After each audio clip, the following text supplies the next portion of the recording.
New right now at 4:30, a viral trend could be putting people with diabetes at risk. Ozempic is a popular drug that's supposed to treat diabetes, but some are now using it to lose weight, which is causing problems for patients who actually need it. Dr. Devika Umashanker from Hartford HealthCare is joining us live right now to talk more about this. Doctor, good to see you. Thank you for being here.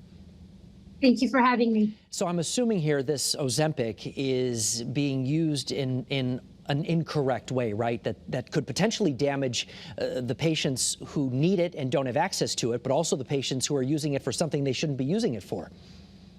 Yeah, so Ozempic is the FDA-approved type 2 diabetic medication that's being commonly now used as an off-label approach for weight loss. And what we've seen is that it is now in a place of shortage where it's impacting the care of our patients with diabetes who need the medication. And this really comes out of Wegovy, which was the FDA-approved weight loss medication that is the same as semaglutide, just used at a higher dosage for weight loss. So in other words, and correct me if I'm wrong here, but the real medication for weight loss, there's a shortage of that right now, but if you kind of increase the dosage of Ozempic, it'll kind of do the same thing?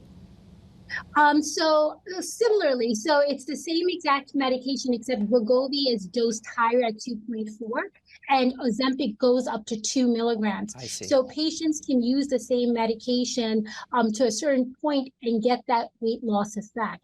And now as clinicians, we're seeing how it's affecting our care that we're providing for patients who have type 2 diabetes. Right. Well, I was just going to ask you, so obviously this is very bad because people really rely on the medication. What does it do to help patients who have type 2 diabetes, those who really need it?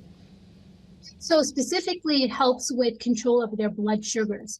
And so not having this medication, the good thing is that we do have other medications we could utilize, but the Ozempic is one that's, shows greater improvement in their glycemic or sugar control. And we want to make sure that we have this medication for patients that are being FDA approved for type 2 diabetes treatment. Is this a matter of people getting their hands on a prescription and using it in a way that they shouldn't? Why are they getting prescriptions for this medication when it's not the proper way to use it?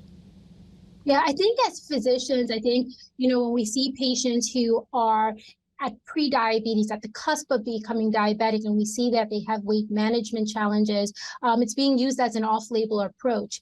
And it kind of strikes that ethical question of, do we use it in patients who don't have type 2 diabetes? And I think that's where, as clinicians, we have to make that individualized decision on what's best for our patient population.